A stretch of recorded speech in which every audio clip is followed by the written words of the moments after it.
അല്ല, പക്ഷേ ഈ പ്രശ്നം നിങ്ങളെ ജോലി നഷ്ടപ്പെട്ടെന്ന് തോന്നുന്നല്ലേ? ഫ്ലവേഴ്സിൽ ഇപ്പം എന്നെ വിളിച്ചിട്ടില്ല.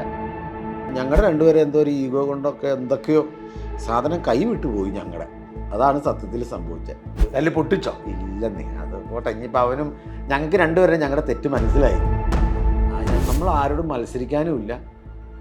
അവനും അരി മേടിക്കട്ടെ, എനിക്കും അരി മേടിക്കട്ടെ. ഈ ആക്സിഡന്റ് അറിഞ്ഞേ ഇല്ല? ഞാൻ അറിഞ്ഞില്ല, ആക്സിഡന്റ് ഞാൻ അറിഞ്ഞിട്ടില്ല. ഇങ്ങനെ സംഭവിച്ചത്, വണ്ടി ഇടിച്ചൊന്നും അറിയുന്നില്ല? ഒന്നും അറിഞ്ഞില്ല ഞാൻ.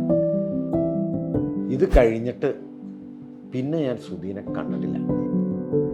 സുധിയുടെ ഒരു ദീനരോധനം നമുക്ക് കേൾക്കാം.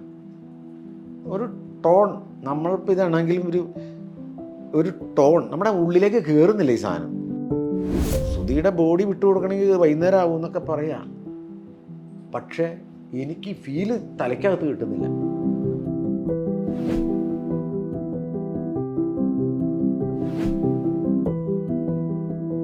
അങ്ങനെ നിങ്ങൾ സ്റ്റാർ മാജിക്കിലേക്ക് പോകുന്നു, സിനിമയിലേക്ക് അഭിനയിക്കുന്നു, വീട് വെക്കുന്നു, കുഴപ്പമില്ലാതെ പോകുന്നു. പിന്നെ ഈ കുഴപ്പങ്ങൾ ആരംഭിക്കുന്നത് എങ്ങനെയാണ്? ഈ സ്റ്റാർ മാജിക്കിലൊരു ഭിന്നതയുണ്ടായി അല്ലേ? ഇപ്പം ഞാനിപ്പോൾ പറഞ്ഞല്ലോ, ഇപ്പോൾ ഈ ജിനീഷ് എന്ന് പറഞ്ഞ എനിക്ക് എൻ്റെ ഒരു അനിയനെ പോലെയാണ് പുള്ളി. പുള്ളി തിരിച്ചും അങ്ങനെയാണ് നമ്മളോട് പെരുമാറുകയൊക്കെ ചെയ്തത്. അതേകൊണ്ട് സോഷ്യൽ മീഡിയ കൈകാര്യം ചെയ്തിട്ടുണ്ട്. നിങ്ങൾ എങ്ങനെ പരിചയം അദ്ദേഹത്തെ? സോഷ്യൽ മീഡിയ അവിടെ ചെന്നുള്ള പരിചയം സ്റ്റുഡിയോയിൽ സ്റ്റുഡിയോയിൽ വെച്ചോളൂ. പിന്നെ ഈ പറഞ്ഞാൽ എങ്ങനെയോ ഞങ്ങളുടെ രണ്ടുപേരും എന്തോ ഒരു ഈഗോ കൊണ്ടൊക്കെ എന്തൊക്കെയോ സാധനം കൈവിട്ടു പോയി ഞങ്ങളുടെ.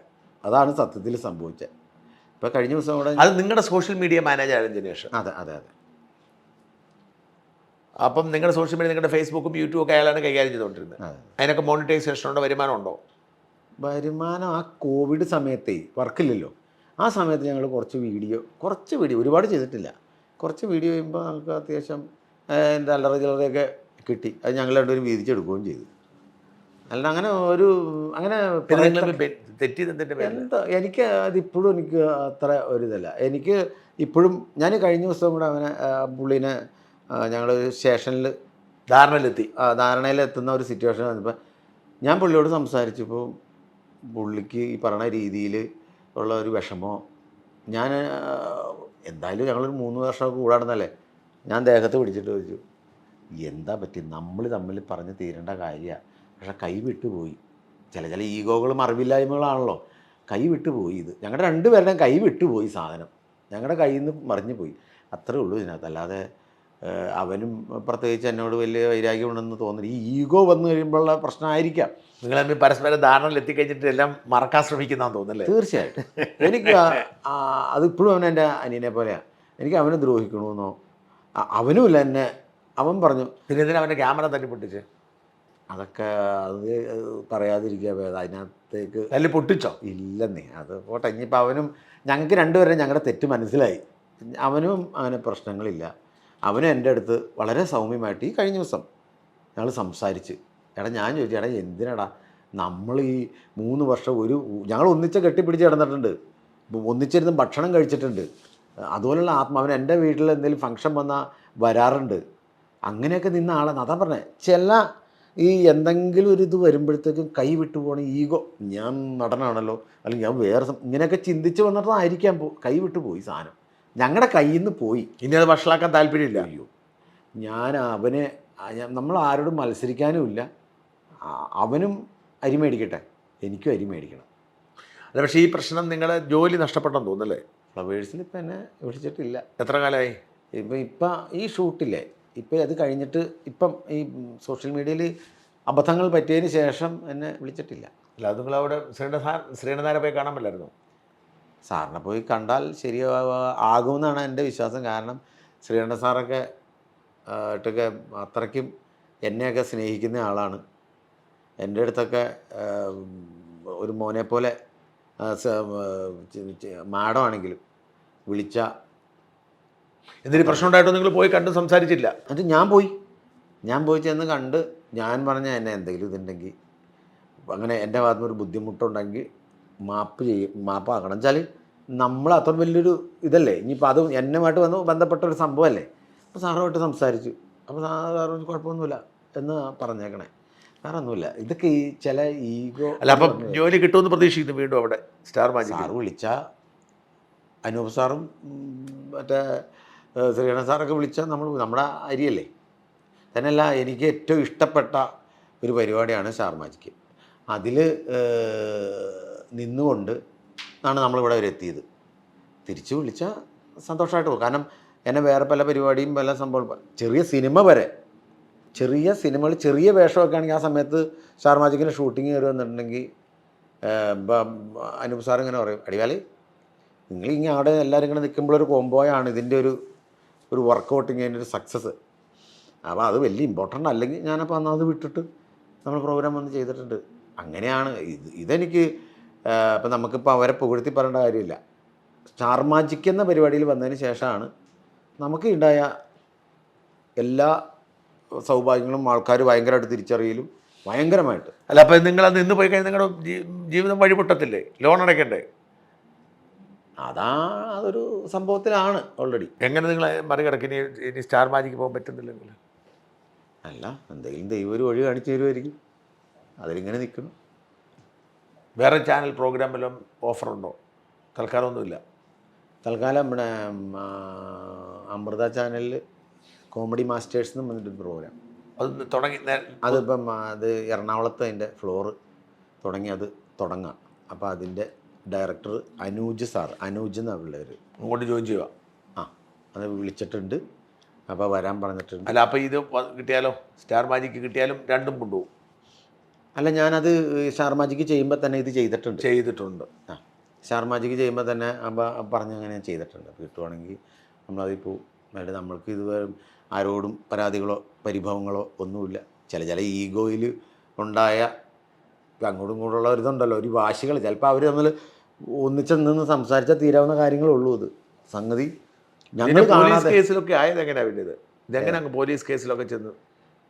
ഇതാ പറഞ്ഞാൽ നമുക്ക് ജയിക്കണം, അല്ലെങ്കിൽ അവർക്ക് ഇങ്ങനെ ഒരു സാധനം വരുമ്പോൾ ഞാൻ പറഞ്ഞില്ലേ സാറേ, ഈ ഈഗോ പ്രശ്നങ്ങളൊക്കെ വരുമ്പോൾ നിങ്ങൾ ഭയങ്കര ഈ പണമൊക്കെ വന്നപ്പോൾ നിങ്ങൾ ഭയങ്കര അഹങ്കാരിയായി വിശ്വസിക്കുന്ന ഒരുപാട് ആളുകൾ. സത്യമാണോ? പോയി അതിന് പണം എവിടെയാണ് സാറേ വന്നേ? കുഴപ്പമില്ല, നമ്മൾ ജീവിച്ച് പോകുന്നുണ്ട്, കടം കാര്യങ്ങളൊന്നും ഇല്ലാതെ. സ്റ്റാർ മാജിക്കിൽ നിന്ന് നമുക്ക് കൃത്യമായിട്ടൊരു എമൗണ്ട് ഇത്രയും നാളും അത് വന്നതാണ്. അത് കൊണ്ടാണ് ഞാൻ എൻ്റെ ഈ അടുത്ത കാലത്ത് ഇവിടം വരെയുള്ള ജീവിതത്തിൽ ഞാൻ അല്ലലില്ല, ഒരു സാമ്പത്തിക ബാധ്യത ഇതുവരെ ഇല്ല. അത് ജീവിച്ചത് സ്റ്റാർ മാജിക്കിലെ പൈസ കൊണ്ട് മാത്രമാണ്. അതിപ്പോൾ നമ്മൾ ചുമ്മാ പറയണമല്ല, സത്യസന്ധമായ കാര്യം. അല്ലാതെ അത് നിന്നുപോയ അവസ്ഥയാണല്ലോ ഇപ്പോൾ. അത് നിന്നുപോയ അവസ്ഥ. എന്ത് ചെയ്യും? വീണ്ടും ബ്രഷ് അടിക്കേണ്ടി വരും. വീണ്ടും കഷണത്തിൽ പെയിൻറ്റ് പറ്റിക്കോ അറിയില്ല. ഭാര്യയെ പണങ്ങി പോവും. അതെ, ഇത് സിനിമാ നടനാവുകയും ചെയ്ത് വീണ്ടും പെയിൻ്റൊക്കെ ഒന്നും അറിയില്ല നിലവിൽ. വളരെ സങ്കടകരമായ ഒരു കാര്യമാണെങ്കിൽ പോലും അതേക്കുറിച്ചുകൂടി ചോദിക്കാതിരിക്കാൻ എനിക്ക് നിർവാഹമില്ലാത്തോട് ചോദിക്കാൻ. നിങ്ങൾ വളരെ അടുത്ത സുഹൃത്തുക്കളായിരുന്നില്ലേ കൊല്ലം സുധിയുമായിട്ട്? ഞങ്ങൾ സ്റ്റാർ മാജിക്കിൽ വരുന്നതിന് മുമ്പുള്ള കോമഡി സ്റ്റാറിൽ സുധി ഒക്കെ ഉണ്ടായിരുന്നു. അപ്പം നമ്മൾ ഈ ചില ബന്ധങ്ങൾ അത് എപ്പോഴും മിക്കപ്പോഴും ഞങ്ങൾ വിളിക്കണ ഇതുണ്ട്. എന്നാലും തൊട്ടടുത്തല്ലേ പോലും ഇവൻ്റെ ഒട്ടുമിക്ക ഈ സാമ്പത്തിക പ്രാരാബ്ദങ്ങളൊക്കെ എൻ്റെ അടുത്ത് പറയാറുണ്ട്. ഈ സ്റ്റാർ മാജിക്കിൻ്റെ ഒരു എപ്പിസോഡിൽ സുധിയോട് ചോദിച്ചു, അടുത്ത ജന്മത്തിൽ നമുക്ക് ആരാകണം ആണ് ഇഷ്ടം എന്ന് ഓരോരുത്തരോടും ഇങ്ങനെ ചോദിച്ചപ്പോൾ ഓരോരുത്തർ ലക്ഷ്മി നക്ഷത്രം ആവണമെന്ന് പറഞ്ഞവരുണ്ട്, അനൂപ് ജോൺ സാറാവണം, അങ്ങനെ ആവണമെന്ന് പറഞ്ഞവരുണ്ട്.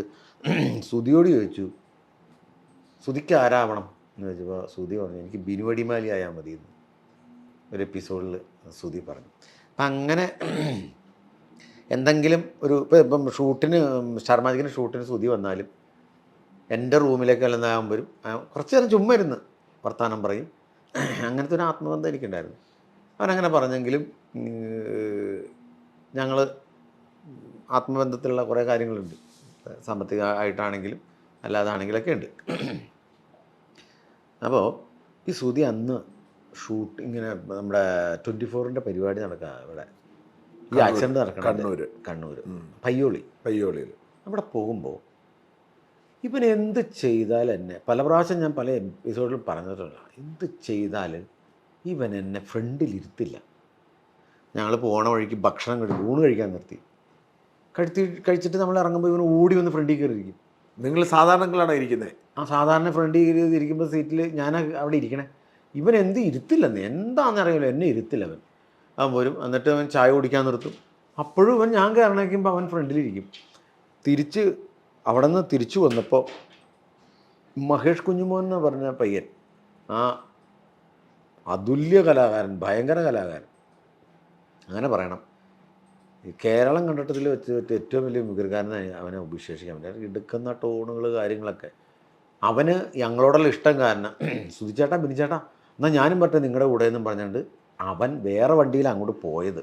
അവൻ അവിടെ പ്രോഗ്രാം ഇല്ലായിരുന്നോ? അവനെന്തുണ്ടായിരുന്നു പ്രോഗ്രാം? ഉണ്ടായിരുന്നു. അവൻ ഞങ്ങളുടെ കൂടെ അല്ല അങ്ങോട്ട് വന്നത്. തിരിച്ചു പോകുമ്പോൾ അവന് വേറെ വണ്ടി ഉണ്ട്. അവൻ പറഞ്ഞു നിങ്ങളുടെ കൂടെ ഞാനും പറയാം, നമുക്ക് കോമഡിയൊക്കെ പറഞ്ഞ് എറണാകുളം വരെ പോകാലോ എന്നും പറഞ്ഞിട്ട് ഇവൻ വന്ന് ഞങ്ങളുടെ കൂടെ കയറി. അപ്പോൾ ഇങ്ങനെ പോകുന്നു, ഇങ്ങനെ തമാശകൾ പറയുന്നു. അത് കഴിഞ്ഞിട്ട് തിരിച്ചു പോരുക ഞങ്ങൾ. എത്ര മണിക്ക് അവിടെ നിന്ന് ഇങ്ങോട്ട് വിട്ടേ? അവിടെ നിന്ന് ഒരു 10 മണിയൊക്കെ കഴിഞ്ഞിട്ടുണ്ടാവണം. 8 മണി കഴിഞ്ഞു. 10 മണി കഴിഞ്ഞപ്പം ഇങ്ങ് പോന്നു കഴിഞ്ഞപ്പോൾ ഞാൻ ഭക്ഷണം കഴിക്കുക, എല്ലാവരും ഭക്ഷണം കഴിച്ചു. ഇവൻ നേരത്തെ ഭക്ഷണം കഴിച്ചിട്ട് ഇവന് പല്ലുവേദന ഈ ഒരു വശം സുധിക്ക് സുധിയുടെ കൊച്ചിനും ഏറ്റവും കുഞ്ഞിനും പല്ലുവേദന. അതിങ്ങനെ ഇടയ്ക്ക് വിളിച്ചോണ്ടിരിക്കുക ഭാര്യ. അതുകൊണ്ടാണ് തിരിച്ചു പോകുന്നത്. അതുകൊണ്ടാണ് തിരിച്ചു പോകുന്നത്, അല്ലെങ്കിൽ അവിടെ കിടക്കേണ്ടതാണ്. അപ്പം ഇങ്ങനെ തിരിച്ചു പോരുന്ന കൊണ്ട് പല്ലുവേദനയാണെന്ന് പറഞ്ഞു. അപ്പം അതുകൊണ്ട് നമ്മൾ തിരിച്ചു പോരുക. ഇവൻ ഈ പയ്യൻ ഇവിടെ തമാശയൊക്കെ പറയുന്നു. അപ്പം ഞാൻ സുധി ചിരിക്കുന്നു. ഞാൻ പറഞ്ഞു നിങ്ങൾ രണ്ടും പറയും. സുധി ഫ്രണ്ടിൽ, മഹേഷും ഞാൻ ഡ്രൈവറിൻ്റെ ബാക്കിൽ, മറ്റേ സുധിയുടെ ബാക്കിൽ അവിടേക്ക്.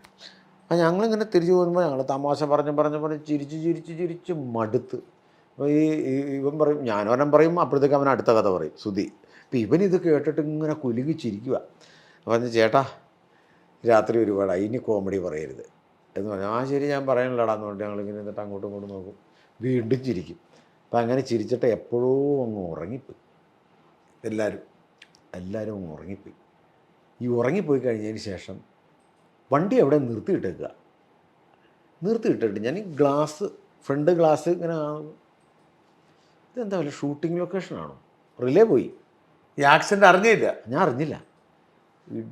എൻ്റെ ഇപ്പോഴും ഇവിടെ ഒരു അസ്ഥി പൊട്ടിയിരിക്കണേ. ഈ ഈ ആക്സിഡൻ്റ് അറിഞ്ഞില്ല? ഞാൻ അറിഞ്ഞില്ല. ആക്സിഡൻറ്റ് ഞാൻ അറിഞ്ഞിട്ടില്ല. ഇങ്ങനെ സംഭവിച്ചത്, വണ്ടി ഇടിച്ചൊന്നും അറിയുന്നില്ല? ഒന്നും അറിഞ്ഞില്ല. ഞാൻ എവിടോ നിർത്തിയിട്ടിരിക്കുന്ന ഫീലിംഗ്. അപ്പോൾ ഞാൻ കണ്ണു തുറന്ന് നോക്കുമ്പോൾ ആൾക്കാർ അങ്ങോട്ട് ഓടണോ ഇങ്ങോട്ട് ഓടണം, ഞാൻ ഷൂട്ടിങ് വല്ലതും നടക്കണം, അത് കണ്ടിട്ട് നിർത്തിയതാണെന്നൊക്കെ എൻ്റെ ചിന്ത. നോക്കുമ്പോൾ ഇവരുമില്ല. അപ്പോൾ എന്തായാലും ഇനി വല്ല വണ്ടി ഇടിച്ചിട്ട് അവരെ എടുക്കാൻ പോയതാണോ ഇവർ?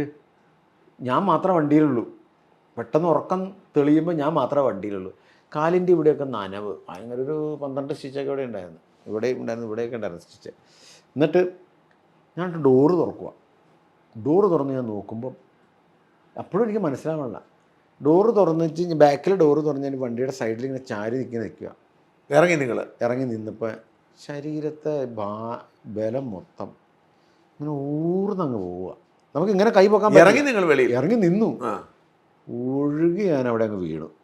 അപ്പോഴത്തേക്കും ഒരാൾ വന്നു, ഇതാരാ? ഇത് ബിനിച്ചേട്ടനല്ല, സ്റ്റാർ മാജിക്കിലുള്ള, പിടിക്കുക എന്നും പറഞ്ഞ് എന്നെ. മറ്റവരെയൊക്കെ എന്ത് സംഭവിച്ചു? അല്ല, എന്നെ എടുത്ത് അപ്പോഴത്തേക്കും ആംബുലൻസിൽ അവരെ കയറ്റി. അവരെ ഓൾറെഡി എടുത്തു. അപ്പൊ നിങ്ങളെ കണ്ടില്ലായിരുന്നു? എന്നെ കണ്ടില്ല. അവിടെ അകത്ത് കിടന്ന് നിങ്ങളെ ശ്രദ്ധിച്ചില്ല? രണ്ടുപേരും ഉണ്ടെന്ന് ഓർത്തോ? വന്നോരെ മറ്റൊരു തെറിച്ചു പോയി. എന്താ സംഭവിച്ചു? അവർ വെളിയിൽ പോയോ? ഇല്ല. ഇത് എൻ്റെ ഒരു പിടുത്തം, ചില്ലിൽ മുട്ടി, അവൻ്റെ തല പൊട്ടിയത് കണ്ടൊക്കെ തല കണ്ട് മുട്ടി, പിന്നെ ഇതിടെ കൊണ്ട് ചോര പോലെയൊക്കെയാണെന്ന് പറയണത്. പക്ഷെ ഇവൻ ചെന്നച്ച് ഇടിച്ചിട്ട് മഹേഷും സുധിയും കൂടെ ചെന്നച്ച് ഡാഷ്ബോർഡിലേക്ക് അങ്ങോട്ട് പോയെ ഈ സാധനം. അതിനുശേഷം ഞാനിതൊന്നും അറിയണില്ല. എന്നിട്ട് എന്നെ ബിനുവടിമേൽ ചേട്ടനാന്ന് പറഞ്ഞിട്ട് എന്നെ ആംബുലൻസിൽ കയറ്റുക. ഈ ആംബുലൻസ് കയറ്റിയപ്പോഴും ഈ സുധി എന്നെ കിടത്തൂല, ഇവൻ സ്ട്രെച്ചറിൽ കിടക്കുക. അപ്പം ഞാനിവിടെ ഇരിക്കുക. അപ്പം എന്നെ പിടിച്ചേക്കുക. പക്ഷേ എൻ്റെ റിലേ ഇങ്ങനെ പോവുക. എനിക്ക് തലയടിച്ചിട്ട് ഇയർ ബാലൻസ്. സുധിക്ക് ബോധമുണ്ടോ? അപ്പോൾ സുധിക്ക് ബോധമുണ്ട്. ഞാനത് ഇപ്പോഴും ഒരു വലിയ അവനിങ്ങനെ കിടന്നിട്ട് തല അങ്ങോട്ടും ഇങ്ങോട്ടും ഇങ്ങനെ കാണിക്കുക, കാലിങ്ങനെ കാണിക്കുക. എന്നുവെച്ചാൽ ഇവൻ്റെ വാരിയൽ എല്ലാം തന്നെ ഒടിഞ്ഞു പോയെന്നാണ് ഒരു ഡോക്ടർ പറഞ്ഞത്. അപ്പോൾ ലങ്സിലും ഹാർട്ടിലും ലിവറിലൊക്കെ ഇത് കയറിയിട്ടുണ്ടാവണം. അപ്പം പറഞ്ഞ് അവനിങ്ങനെ ഒരു ഇത് വെച്ച് ഇങ്ങനെ വക്രം വെച്ചിങ്ങനെ ഒട്ടിക്കുമല്ലോ, സ്ട്രെച്ചറിൽ നിന്ന് വീഴാതിരിക്കാൻ. അപ്പോൾ അങ്ങനെ പറയുമ്പം ഇവരിങ്ങനെ കിടന്ന് ഇങ്ങനെ കാണിക്കാൻ തരം. അപ്പം എടാ ഈ കെട്ടഴിച്ച് വിടാൻ പറയടാ എന്ന് പറയുന്നുണ്ട്. എന്ന് പറയുക.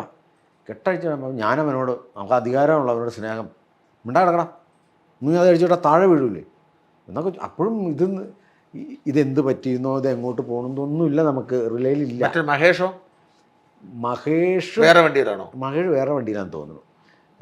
അപ്പം ഇങ്ങനെ പോവാം.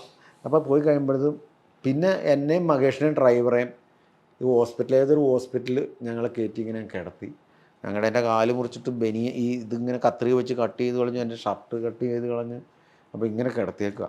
അപ്പോൾ ഈ സുധിയുടെ ഒരു ദീനരോധനം നമുക്ക് കേൾക്കാം.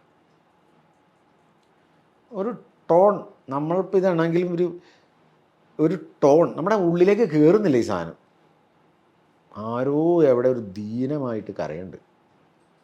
ആ കരച്ചിലൊരു വല്ലാത്ത കരച്ചിലാണ്, പവർഫുള്ളായിട്ടുള്ള കരച്ചിലല്ല, അത് എല്ലാം പോയിട്ടുള്ളൊരവസ്ഥയില്ലേ ആ. അപ്പം അപ്പോഴാണ് ഞാൻ എൻ്റെ കൂട്ടുകാരൻ സുമേഷ് തമ്പിയെ ചേട്ടാ, അപ്പം ഈ അവിടെ ഹോസ്പിറ്റലിലൊരു പയ്യൻ വന്ന് ചോദിച്ചു, ചേട്ടാ വീട്ടിലേക്ക് അറിയിക്കണ്ടേ? 2 മിനിറ്റ് കഴിഞ്ഞ് സെക്കൻഡുകൾ കഴിഞ്ഞ് നമുക്ക് ഈ സാധനം കിട്ടുന്നത്. ചേട്ടന് ആക്സിഡൻറ്റ് പറ്റിയതേ, വീട്ടിലേക്ക് അറിയിക്കണ്ടേ? അപ്പോൾ ആക്സിഡൻറ്റ് പറ്റിയോ നല്ലതില്ലേ? അപ്പം പറഞ്ഞു വേണ്ട വീട്ടിലറിയിക്കണ്ട, വീട്ടിലുള്ളൊരു പേടിക്കും. അപ്പോഴെനിക്ക് മനസ്സിലായി എനിക്ക് എന്തോ പറ്റിയെന്ന്. അപ്പോഴൊക്കെയാണ് നമുക്ക് ഒരു ചെറിയ റിലേ വരുന്നത്. അപ്പം പറഞ്ഞു, ഞാൻ സുമേഷ് തമ്പി എന്ന് പറഞ്ഞാൽ നമ്മുടെ ഒരു കൂട്ടുകാരുണ്ട്, അവനെ വിളിക്കാൻ പറഞ്ഞു. അവനെ പുള്ളി എടുത്തില്ല. അപ്പോൾ തന്നെ അഷറഫ് കോട്ടപ്പുറം എന്ന് പറഞ്ഞിട്ട് സുമേഷിൻ്റെ ഒരു കൂട്ടുകാരുണ്ട്. അപ്പോൾ ഈ അഷറഫിനെ വിളിച്ചു കഴിഞ്ഞാൽ സുമേഷിനെ പിന്നീടാണെങ്കിലും വിളിച്ച് അറിയിക്കുമല്ലോ. അപ്പം അങ്ങനെ അഷറഫ് കോട്ടപ്പുറത്തിനെ വിളിച്ചപ്പോൾ അഷറഫ് കോട്ടപ്പുറമാണ് കൂട്ടുകാരെയും വിളിച്ചുകൊണ്ട് ഇങ്ങോട്ട് വന്നു. എവിടെ? ഇത് നമ്മുടെ സ്ഥലത്തിൻ്റെ പേര് നമ്മുടെ കൊടുങ്ങല്ലൂർ ആ ഭാഗം. എന്താ ആക്സിഡൻറ്റ് എങ്ങനെയാണ് പറ്റിയെന്ന് അറിയത്തില്ല. അവൻ ഉറങ്ങിപ്പോയോ? ഒന്നും എനിക്ക്. ഡ്രൈവർക്ക് എങ്ങനെ ഉണ്ടായിരുന്നു? ഡ്രൈവറെ ഞാൻ വിളിച്ചായിരുന്നു. അപ്പോൾ പുള്ളിക്ക് ഇനി ചീത്ത വിളിക്കാനാന്നുള്ള രീതിയിൽ ചേട്ടാ എന്ന് പറഞ്ഞു. ചേട്ടാ അബദ്ധങ്ങളൊക്കെ നമുക്ക് പറ്റും, പേടിക്കണ്ട. ഞാനിത് ചേട്ടനിത് പറ്റിയിട്ട് ഞാൻ വിളിച്ചില്ലല്ലോ, അത് ഞാൻ ഇവിടെയല്ല വീട്ടിൽ ഡിസ്ചാർജ് ചെയ്ത് വന്നതിന് ശേഷം ഞാൻ പുള്ളീനെ ഒന്ന് വിളിച്ച്. പുള്ളിയിൽ സങ്കടത്തിലാണ്. ഞാനൊരാൾ പുള്ളിയുടെ ഇവിടെ ഉണ്ടെന്ന ഒരാൾ മരിച്ചു പോയില്ലേ, അതിൻ്റെ ഒരു സങ്കടത്തിലാണ് പുള്ളി. അങ്ങനെ ഈ മരിച്ചു എന്ന് എപ്പോഴാണ് അറിയുന്നത് നിങ്ങൾ? ഞാൻ എന്നെയും കൊണ്ട് ഈ അഷറഫ് കോട്ടപ്പുറം പറയാ, ബിനു ചേട്ടനെ മെഡിക്കൽ ട്രസ്റ്റിലേക്ക് കൊണ്ടുപോകണം, ഞങ്ങൾ അങ്ങോട്ട് കൊണ്ടുപോവുക എന്നൊക്കെ പറയണ ഇങ്ങനെ അവ്യക്തമായിട്ട് കേൾക്കാം. ഈ വണ്ടിയിലിരുന്ന് ഞാനിങ്ങനെ കിടന്ന് കുലുങ്ങുവാണല്ലോ. അപ്പോൾ ഇവൻ ഇത് എന്നെയും പിടിച്ചിട്ട് ഈ അഷറഫ് കോട്ടപ്പുറം ഫോൺ ചെയ്യുക. ബിനുവിനെ എടുത്തിട്ടുണ്ട്, ബിനുവിനെ എടുത്തു. മഹേഷും പോയിട്ടുണ്ട്. മഹേഷ് അങ്ങോട്ട് പോയെന്നറിയില്ല, അടുത്ത വണ്ടി കയറ്റി പോവാണല്ലോ. നമ്മൾ കേട്ടിട്ടുണ്ട് സുധിയുടെ ബോഡി വിട്ടു കൊടുക്കണമെങ്കിൽ വൈകുന്നേരം ആവും എന്നൊക്കെ പറയാം. പക്ഷേ എനിക്ക് ഫീല് തലയ്ക്കകത്ത് കിട്ടുന്നില്ല. ഞാൻ എന്നിട്ട് ഇങ്ങനെ തോണ്ടു അവനെ, ഈ കോട്ടപ്പുറത്തിനെ. സുധി എന്തിയെന്ന് ചോദിക്കുമ്പം ഇവൻ പറയാം, അല്ല പുള്ളി ഹോസ്പിറ്റലുണ്ട്, തൊട്ട് പുറകെയുള്ള വണ്ടിയിൽ വരും. ഇവനീ വിളിച്ച് പറഞ്ഞത് ഇവൻ്റെ റിലേ പോയിട്ട് എൻ്റെ മുമ്പിൽ എന്താ പറഞ്ഞതെന്ന് അവൻ അറിയില്ല. മന്നൂർ ഇവനെയല്ലേ വിളിക്കണേ. അപ്പം അങ്ങനെ പിന്നീട് ഞാൻ അറിയുക സുധി എവിടെ മെഡിക്കൽ സെൻ്ററിൽ വന്നിട്ടാണ് അറിയുന്നത്? മെഡിക്കൽ ട്രസ്റ്റ് വന്നതിന് ശേഷവും ഞാൻ ചോദിക്കുക. എത്ര ദിവസം ആശുപത്രി കിടന്നു നിങ്ങൾ? ഞാൻ കുറച്ച് നാളെ കിടന്നുള്ളൂ, ഒരു 3-4. മഹേഷിന് എന്ത് പറ്റി? മഹേഷിൻ്റെ മോണ രണ്ടും പൊളിഞ്ഞു പോയി, അടർന്നു പോയി. പല്ല് വെക്കാൻ ഇല്ലാത്ത രീതിയിൽ, പിന്നെ ചുണ്ടൊക്കെ വല്ലാത്ത രീതിയായിപ്പോയി. അവനോ നല്ലതായിട്ട് പറ്റിയത്, എന്ത് പറ്റിയതെന്നൊരു പിടുത്തമില്ല. മഹേഷ് വീണ്ടും തിരിച്ച് വന്നല്ലോ അല്ലേ? പിന്നെ നമ്മുടെ പയ്യൻ പൂർവാധികം ശക്തിയോടെ ഇപ്പം അവൻ തിരിച്ചു വരുമെന്നെല്ലാം വന്ന പഴയ പോലെ റേഞ്ചിൽ തന്നെ അവൻ ഓക്കെയാണ്. ഇതെല്ലാം കഴിയുമ്പോഴൊരു കാര്യം ചോദിച്ചോട്ടെ, എന്താ നിങ്ങളുടെ ആരാണ്ടെങ്കിലും പറഞ്ഞു കേട്ടത് നിങ്ങളുടെ സുധിയുടെ ഇവിടെ ഉണ്ടായിരുന്നൊരു അതെന്താ സാറേ? ഈ പാട് ഇതേ സ്ഥലത്ത് ഇത് അങ്ങോട്ടോ ഇങ്ങോട്ടോ മാറാതെ ഈ പാട് അവൻ്റെ മുഖത്തുള്ള പാടാ സാറേ ഇത്. ഞാൻ ഈ അന്ധവിശ്വാസമൊക്കെ കറക്റ്റാന്നൊക്കെ നമുക്ക് തോന്നിപ്പോണ ഒരവസ്ഥയാണ്.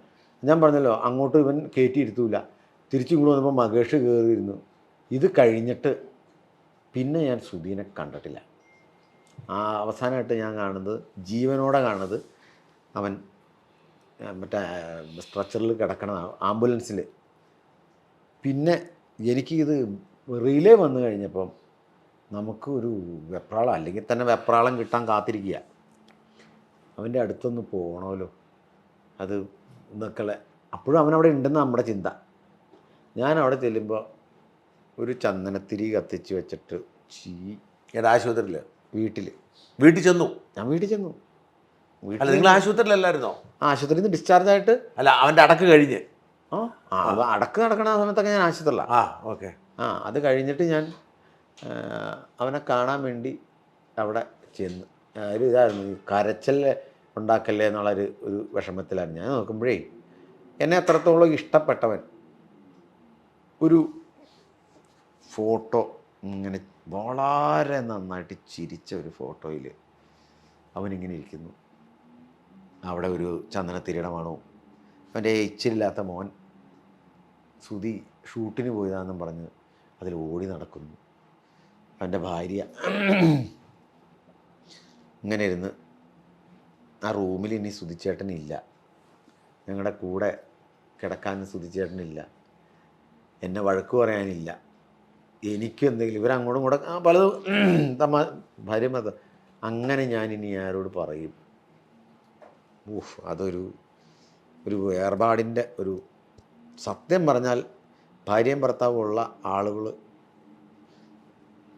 നമുക്ക് ഇപ്പം കിട്ടുന്ന ആ ഒരു ഭാര്യയും ഭർത്താവിൻ്റെയും ചില ഒരു ബന്ധമില്ലേ, ഒരാൾ നഷ്ടപ്പെട്ട് കഴിയുമ്പോഴേ അതിന് പകരം വെക്കാനും ആ വിടവ് നിർത്താനും വേറെ ആളില്ല. അതിനിടയ്ക്ക് ഒരു വിവാദം ഉണ്ടല്ലോ, നിങ്ങൾ പോയതൊക്കെ വയ്യ, നിങ്ങൾക്ക് കുഴപ്പമൊന്നുമില്ലായിരുന്നു, എന്നിട്ട് നിങ്ങൾ ഈ വാക്ക് വിട്ടു, അതൊക്കെ ചുമ്മാ പറയുന്ന കഥകളാണ്. ഞാനന്ന് അവിടെ നിന്ന് വന്നിട്ട് 1 മാസം പോലും ആയില്ല. അയക്കുമ്പോൾ പോയല്ലോ. 1 മാസമാണോ? 1 മാസം ആയില്ല എന്നാണ് എൻ്റെ വിശ്വാസം. ആശുപത്രി പ്രശ്നം ഉണ്ടായിരുന്നു, അപ്പോഴും നടക്കാൻ പറ്റുള്ളൂ. ഇപ്പോഴും സ്റ്റെപ്പൊന്നും കയറാൻ വയ്യ. ഇപ്പോഴും കടകടയിൽ നിന്ന് സ്റ്റെപ്പ് കയറാൻ പറ്റില്ല. ഇപ്പോഴും കാലുമേ അത് ഈ ലിഗ്മെൻറ്റ് പ്രോബ്ലം വന്നു കഴിഞ്ഞാൽ അത് എന്തെങ്കിലുമായിട്ട് അത് അതിനകത്തവിടെ കിടക്കുക. അത് പരിപൂർണ്ണമായിട്ടത് മാറിപ്പോവില്ല. അതല്ല, എനിക്ക് പണ്ട് ഈ സാധനം ഉണ്ടായിരുന്നു. പക്ഷേ ഈ വണ്ടിയുടെ അടിയിലേക്ക് ചവിട്ടിയപ്പോൾ കാലങ്ങ് പോയിട്ട് ഇറങ്ങി പോയിട്ട് ഞാനിങ്ങനെ എന്നുവെച്ച് ഡ്രൈവറുടെ സീറ്റിൻ്റെ ബാക്കിൽ ഇടിക്കുമ്പം ഇത് ചിലപ്പോൾ അവിടെ എങ്ങാനും ഉടക്കി കാണും. ഇത് ഇപ്പോഴും കാലിന് ഒടിവുണ്ട്. കാലൊടി എങ്ങനെ സംഭവിച്ചെന്നായിരുന്നു? ഇതില്ലേ, ലെഗ്മെന്റ് തെറ്റിപ്പോയി. ഇപ്പോഴും മുട്ടിയരട്ട. സാറ് കൈ വന്നു ഇവിടെ വെച്ചേ. മനസ്സിലായി. മുട്ടിയരട്ട തെറ്റി, ഒച്ച കേട്ടോ, കൊടകൊട്ടാന്ന് ഒച്ച. അതാണ് കാലിന് പറ്റിയത്. പിന്നെ എന്തൊക്കെ പറ്റി? പിന്നെ ഇവിടെ ഒരു അസ്ഥി ഇപ്പോഴും പൊട്ടിയിരിക്കുക. അത്രയ്ക്കുള്ള ഇതാ പറ്റുക. ആശുപത്രിയിലായിരുന്നു ഇത്ര കാലം. പിന്നെ ഈ കൈയില്ലേ, ഈ മുട്ടിപ്പോഴും ശരിയായിട്ടില്ല. ഇതിൽ നമുക്ക് ബലം കൊടുത്ത് പക്ക ബലം കൊടുക്കുക ഇപ്പോഴും പറ്റിയിട്ടില്ല. നേരെ പക്കയായിട്ട് നമുക്ക് നിവർത്താൻ, ഈ കൈ ഇങ്ങനെ നിവർത്താൻ പോലെ ആ പഞ്ചിലിപ്പോഴും. പിന്നെ നമ്മൾ ഈ എല്ലാം ജോയിൻ്റാണ് നമ്മൾ മനുഷ്യർ. അത് നമ്മളറിയാതെ അനങ്ങിക്കഴിഞ്ഞാൽ ആ വേദന മാറില്ല. സുധിയുടെ കുടുംബത്തിന് വേണ്ടി എന്തെങ്കിലും ചെയ്യാൻ ആഗ്രഹം ഉണ്ടായിരുന്നോ? ഞങ്ങൾ അത് ചെയ്യാൻ ആഗ്രഹം ഉണ്ടായിരുന്നുകൊണ്ട് ഇത് ചെയ്യുകയും ചെയ്യും. ഞങ്ങളൊരു ഷോ ഞങ്ങളെല്ലാവരും പ്ലാൻ ചെയ്യുന്നുണ്ട്. ഞങ്ങളുടെ എല്ലാ മിമിക്രി സംഘടനകളും ഇവിടെ പറഞ്ഞു വെച്ചേക്കണാണ്. അത് ഞാനാണ് ഇവിടെ നമുക്കൊരു സംഭവം ചെയ്യണം എന്നും പറഞ്ഞിട്ട് നമ്മൾ ചെയ്യാൻ വേണ്ടി പ്ലാൻ ചെയ്തിട്ടുണ്ട്. പിന്നെ ഇവനിവിടുന്ന് പോകുമ്പോൾ ഞങ്ങളുടെ കഥയാണ്. ഒരു ദിവസം റൂമിലിരിക്കുമ്പം സുധി ഇങ്ങനെ പറയാം, എൻ്റെ പൊന്നൻ, എൻ്റെ അളിയന്മാർ എന്നെ ഹെൽപ്പ് ചെയ്യണം. എന്ത് രീതിയിൽ ഹെൽപ്പ് ചെയ്യണ്ടേ? എടാ, എനിക്ക് വീടില്ലടാ, ഒരു വീട് വെക്കണം. ഈ പ്രോഗ്രാമിന് പോണതിന് തൊട്ട് തലേ അടുത്തുള്ളൊരു ഷൂട്ടിന് ഇപ്പോൾ ഉല്ലാസ് പന്തളം പറഞ്ഞു, നിങ്ങൾക്ക് വീടില്ലെങ്കിൽ അത് വെച്ച് തരാൻ പാകത്തിനുള്ള പ്ലാന്, ബാങ്കിലെ കാര്യങ്ങൾ ഒക്കെ നമുക്കൊരു സാറുണ്ട്, നമുക്ക് ആലോചിച്ചിട്ട് അത് ചെയ്യാം. പിന്നെ 2, ഞാനൊരു ട്രൂപ്പ് ഫോം ചെയ്യാൻ നിങ്ങൾ വരണം. ഞാൻ പറഞ്ഞു, നീ ട്രൂപ്പ് ഫോം ചെയ്തിട്ട് എൻ്റെ കൂട്ടുകാരും, ഞങ്ങൾക്ക് മിമിക്രി കളിക്കണം, എൻ്റെ കോറം വേണമല്ലോ, അവനും അവൻ്റെ കൂട്ടുകാരും, പിന്നെ നിൻ്റെ കയ്യിലേക്ക് എന്തെങ്കിലും കിട്ടുമോ? ഒന്നും കിട്ടില്ല. നീ കൊല്ലം സുധി നയിക്കണ പരിപാടി എന്നും പറഞ്ഞ് നിന്നെ അനുസരിക്കുന്ന നിൻ്റെ താഴെയുള്ള പിള്ളേരെവിടെയെങ്കിലും ഉണ്ടെങ്കിൽ അവരെ സെറ്റ് ചെയ്തിട്ട് നീ ചെയ്യും. കൊല്ലം സുധി നയിക്കണ പരിപാടി. ഞങ്ങൾക്ക് രണ്ടുപേർക്കും നിൻ്റെ അടുത്ത് പൈസയും മേടിച്ച നീ ഞങ്ങൾ പോകുമ്പോൾ നീ ഞങ്ങളെ നോക്കി നിന്നിട്ട് കാര്യമില്ല, നിനക്കെന്തെങ്കിലും വേണ്ട കയ്യിൽ, ഞങ്ങളെ വിളിക്കണ്ട നീ. അങ്ങനെ കോതമംഗലത്ത് ശെൽവൻ എന്ന് പറഞ്ഞാൽ അവിടെ ഒരു ഗ്യാങ് ഉണ്ട്. അതും കോതമംഗലത്തൊക്കെ സാധനം വീണ്ടും പോണത്. അവിടെ ഒരു നല്ല കുറേ ഒരു കലാഭമണിയുടെ ഫിഗർ ചെയ്യണ ഒരുത്തൻ, അങ്ങനെ കുറേ കുഞ്ഞ് നല്ലൊരു സെറ്റപ്പ് ഉണ്ട് സെൽവൻ കോതമംഗലം. ഞാനിട്ട് അവനെ വിളിക്കുക, എടാ സെൽവ, ആ നമ്മുടെ സുധിയില്ലേ, ആ സുധി ഒരു ട്രൂപ്പ് ഫോം ചെയ്യുന്നുണ്ട്, നിങ്ങൾക്ക് ആ കൂടെ നിൽക്കാൻ താല്പര്യമുണ്ടോ എന്ന് ഇവൻ പറഞ്ഞു. എൻ്റെ ചേട്ടാ ഞങ്ങൾ നിൽക്കാം ചേട്ടാ, ഞങ്ങൾ നിൽക്കാം, ഞങ്ങൾ പുള്ളിയുടെ താഴെ നിന്നോളാം. അപ്പം സുധിക്ക് ലീഡ് കളിക്കാനുള്ള ഐറ്റങ്ങൾ അല്ല, പുള്ളി മെയിൻ കളിക്കണം, പുള്ളി കളിച്ചോട്ടെ ചേട്ടാ എന്നും പറഞ്ഞ് അത് ഫിക്സ് ചെയ്ത് ഇത് ഇവരെ രണ്ടുപേരെയും വിളിച്ച് സെൽവനെയും വിളിച്ച് വണ്ടിയിലിരുന്ന് ഞാൻ ചെയ്യുന്നു. അപ്പോൾ എന്നോട് ചോദിച്ചു, എൻ്റെ അടുത്ത് പറയാം മീറ്റിങ്ങിനും റിഹേഴ്സലിനൊക്കെ നീ ഉണ്ടാവണം എന്നോട്. അത് ഞാൻ എറണാകുളത്ത് വെച്ചാൽ മതി, നീ കോതമംഗലത്ത് നിന്ന് കൊണ്ടു വെക്കരുത്, എറണാകുളത്ത് വെച്ചാൽ ഞാൻ വരാം, ഞാനുണ്ടാവും, അഭിപ്രായം പറയാം, എൻ്റെ സ്കിറ്റിന് നിലനിന്ന് എല്ലാം കാണാമെന്ന് പറഞ്ഞിട്ടാണ്. അങ്ങനെ അവൻ എന്നിട്ട് ലാസ്റ്റ് ഇവന് ഈ ഫോണൊക്കെ വെച്ചതിന് ശേഷം അവൻ ഇപ്പോഴാണ് ഒരാശ്വാസമായി എന്നും പറഞ്ഞാണ് അങ്ങോട്ട് പോകണേ. എന്നുവെച്ചാൽ അവൻ്റേതായിട്ടൊരു ടീം കിട്ടി. വീടിൻ്റെ കേസൊക്കെ ലോൺ പറഞ്ഞിട്ട് ശരിയാക്കാമെന്ന് ഉല്ലാസം പറഞ്ഞല്ലോ. അപ്പോൾ ഈ ഒരു സംഭവത്തിൻ്റെ സന്തോഷത്തിലാണ് ഈ സുധി പോണത്. നിങ്ങൾക്ക് എങ്ങനെ ഡിപ്രഷൻ ഉണ്ടായിരുന്നു? അതിൻ്റെ സാഹചര്യം എന്നാ? അത് കലാകാരന്മാർ പൊതുവെ ദുർബല ഹൃദയരാണ്. സത്യം പറഞ്ഞാൽ എനിക്ക് ഇപ്പോഴും രാത്രി ഉറങ്ങാൻ പറ്റണില്ല. എൻ്റെ തലയുടെ ഇവിടെ ഒരു മരവിപ്പ് ഇപ്പോഴും ഉണ്ടത്.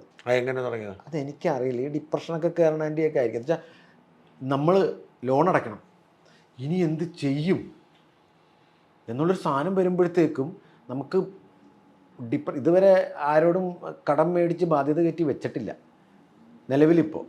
ആരെയും പറഞ്ഞ് പറ്റിച്ച് പൈസയുടെ കേസിൽ ഇപ്പം തരാമെന്ന് പറഞ്ഞിട്ട് ഞാൻ അതുകൊണ്ട് മുങ്ങി നടക്കണം, അങ്ങനെയൊന്നും ഒരു നിലവിൽ ഇതുവരെ ഒരു സംഭവമില്ല. അതിൻ്റെ ഒരു വല്ലാത്ത ഡിപ്രഷൻ ഇപ്പോൾ ഉണ്ട്. ഇനി നിങ്ങൾക്ക് എന്താണ് ആദ്യം ഡിപ്രഷൻ ഉണ്ടാവുന്നത്? അത് ഞാൻ ഒരു ദിവസം മഴവിൽ മനോരമയിൽ പ്രോഗ്രാം ചെയ്യാൻ, ഞാൻ ഭയങ്കര ഭക്ഷണപ്രിയനാണ്. ഒന്നും ഇതിലും വയറും ഇതിലും ഇതൊക്കെ ആയിട്ട് നിൽക്കുക. അവിടെ ഈ കല ഉള്ളിലേക്ക് കയറി കഴിഞ്ഞാൽ പിന്നെ നമുക്ക് മേല് കീഴ് നോട്ടമില്ല.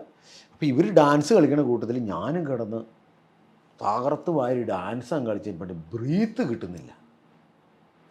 ഇതെടുത്തതിന് ശേഷം ഇതിൻ്റെ അപ്പുറത്ത് അടുത്ത ബ്രീത്ത്, ഈ സാധനം എൻ്റെ ഉള്ളിലങ്ങ് കയറിക്കൂടി. ഇപ്പോൾ നമ്മളറിയാതൊരു സ്റ്റെപ്പ് കയറി പോവുകയാണെങ്കിൽ നമ്മളങ്ങ് കയറിപ്പോവും. ഈ സ്റ്റെപ്പ് കയറി പകുതി എത്തുമ്പോഴാണ് അയ്യോ എനിക്ക് ശ്വാസം മുട്ട ഉള്ളതാണെന്ന് ഓർത്താൽ ഹാർട്ട് ബീറ്റ് അങ്ങ് കൂടുക. പിന്നെ നമ്മൾ ഇവിടെ നിന്ന് എങ്ങനെ ഹോസ്പിറ്റലിലെത്തും? ആ ഒരു സംഭവത്തിൽ അവിടെ പോയി സൈക്കാട്രിസ്റ്റിനെയും സൈക്കോളജിസ്റ്റിനെയും കാണാനും ഗുളികയും കഴിച്ച്. പക്ഷേ ഇത് നമ്മളൊന്നുമല്ലാത്ത ഒരവസ്ഥ വരുമ്പോൾ നമുക്ക് ഇവൻ കയറി വരും. ഏത് അപ്പോൾ ഇത്രയും കാര്യങ്ങളൊക്കെ നടത്തി എങ്ങനെയാണ് ഡിപ്രഷൻ നിങ്ങൾക്ക് ഫീൽ ചെയ്യുന്നത്? ഏതാ ഈ ഡിപ്രഷൻ ഉണ്ടാവുന്ന വർക്ക് ചെയ്യാതിരിക്കാൻ മടുപ്പാവുമോ?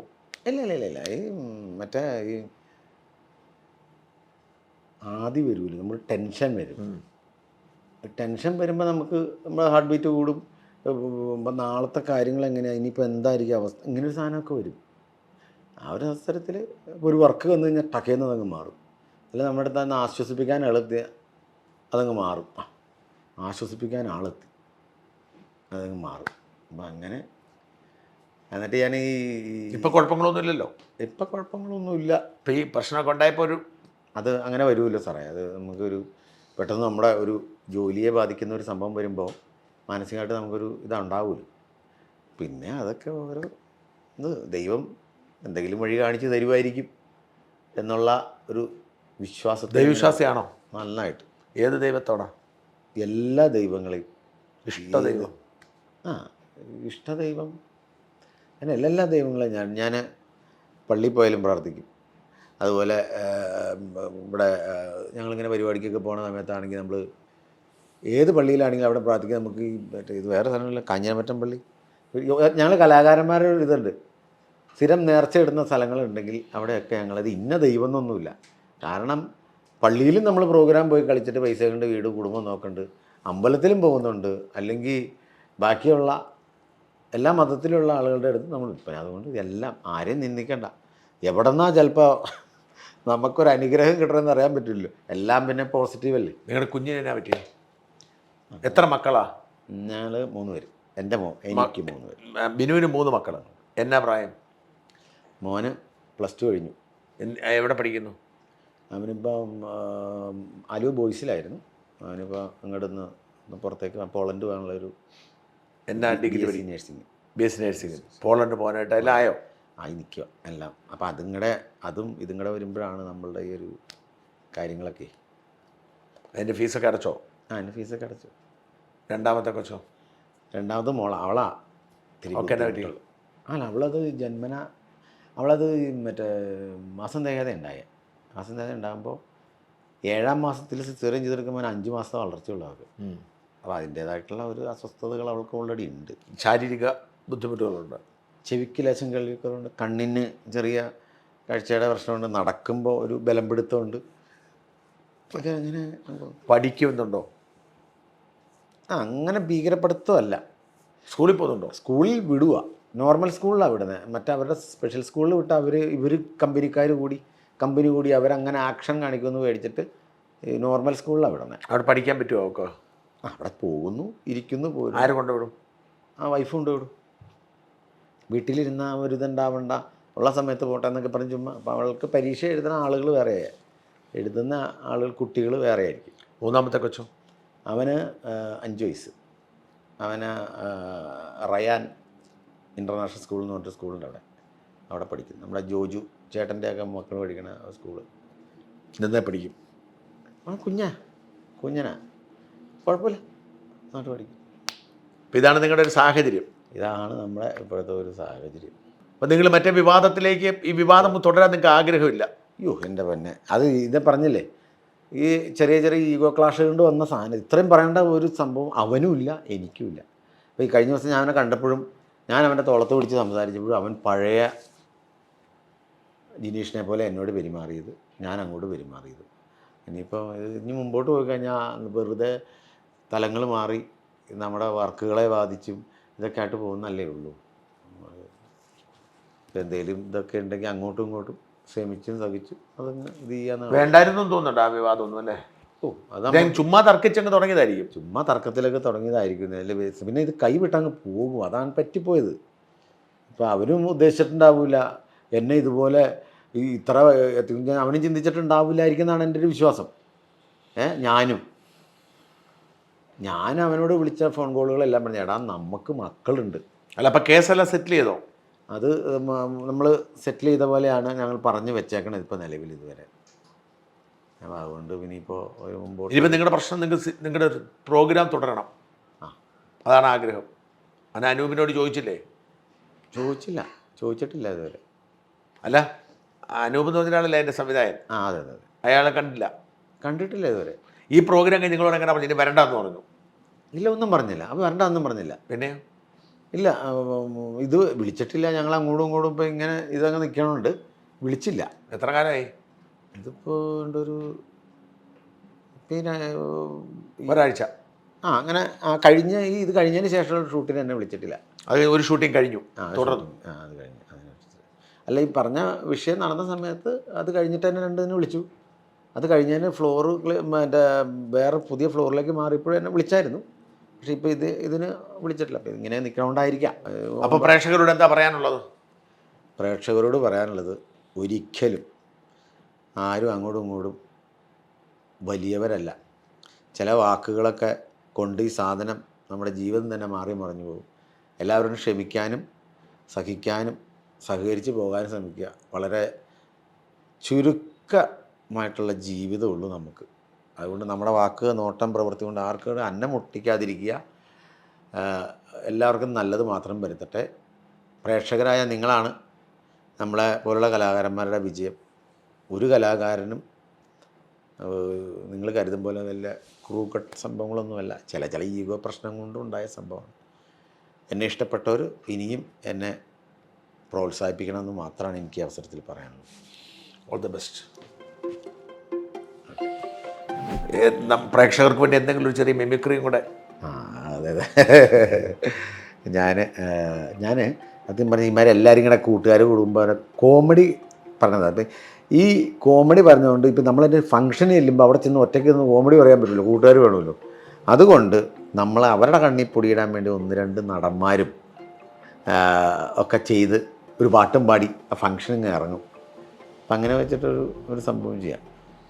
അത് ഈ മിമിക്രി എന്ന് പറയുമ്പോൾ അതിൻ്റെ ഏറ്റവും വലിയ സൗണ്ട് സിസ്റ്റം, അതിൻ്റെ മിക്സിങ്, ഇതാണ് അതിൻ്റെ നമ്മൾ പറയുമ്പോൾ അതിൻ്റെ അപ്പുറത്ത് അവർ കൊഴിപ്പിച്ചും ഇടുക. അല്ലാതെ നമ്മുടെ സംഭവം അല്ല. നമ്മൾ അത്രയ്ക്ക് വലിയ ഭീകര കഴിവ് സ്റ്റാർ എടുക്കുന്ന കാര്യത്തിൽ കുറവായതുകൊണ്ട്.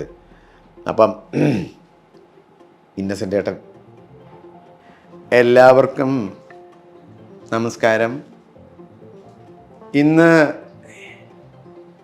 ഈ മറുനാടൻ മലയാളി സാജൻ സക്കറിയയോടൊപ്പം ഇങ്ങനെ ഇരിക്കുമ്പോൾ ഞാൻ പഴയ ഒരു കഥ ഓർമ്മ വരികയാണ്. അന്ന് എനിക്ക് ഓട്ട് കമ്പനിയൊക്കെ ഉള്ള സമയമാണ്. ആ സമയത്തെ കഥ ഇപ്പം ഞാനത് പറഞ്ഞ അപ്പച്ചൻ എൻ്റെ കള്ളത്തരം കണ്ടുപിടിച്ചിട്ട് എന്നെ ഓടിച്ചിട്ടടിക്കും എൻ്റെ കൂടപ്പറപ്പേ. അതുകൊണ്ട് ഞാനത് പറയുന്നില്ല. ഇങ്ങനെയുണ്ട്. കൂടും കൂട്ടുമില്ലാത്ത പ്രവാസിയുടെ ജീവിതം. വെള്ളാരം കല്ലുകൾ ഉരുകുന്ന ഒരു വേനൽ പകലിൽ ഗോളിയറിലെത്തിച്ചു. ഗോളിയർ, നിയാറ്റാൻസിൻ്റെ ഗോളിയർ. ഹിന്ദുസ്ഥാനി സംഗീതം പഠിക്കണമെന്ന മോഹവുമായി ചെന്ന് കയറിയത് ഒരു പഴയ സിംഹത്തിൻ്റെ മടയിൽ. ഗുരുവിൻ്റെ കവറിൽ ഒരു പിടി പച്ചമണ്ണ് വാരിയിട്ട് യാത്ര തുടർന്നു. ഇന്നും തീരാത്ത പ്രവാസം. സബറോങ്കി സിന്ദഗി ജോ കഭി നഹി കദം ഹോ ജാതി ഹേ. പിന്നെ ശ്രീനിവാസൻ ചേട്ടൻ്റെ ശബ്ദം. കുറേ നാളായി സ്റ്റേജിൽ കയറിയിട്ട്, അതിൻ്റെ ഒരവസരം കൂടെ എടുക്കുക. അമ്മാമയെ കിടിലം കൊളുക്കുന്ന ഒരു പരമരഹസ്യം പോക്കറ്റൊരു ടമ്മാനമാടിക്കൊണ്ടാണ് ഞാനിന്ന് ഇവിടെ നിൽക്കുന്നത്. എന്തൊക്കെ മോഹന വാഗ്ദാനങ്ങളായിരുന്നു. പഴം പുഴുങ്ങി വെച്ചിരിക്കുക, കോഴിയെ ഓടിച്ചിട്ട് മുട്ടയിടിക്കുക, രാധെ ഓർഡർ നിൽക്കൂ രാധേ. എങ്ങനെ ഉണ്ട് എൻ്റെ പെർഫോമൻസ്? അത് കൊള്ളാം, സൂപ്പറായി.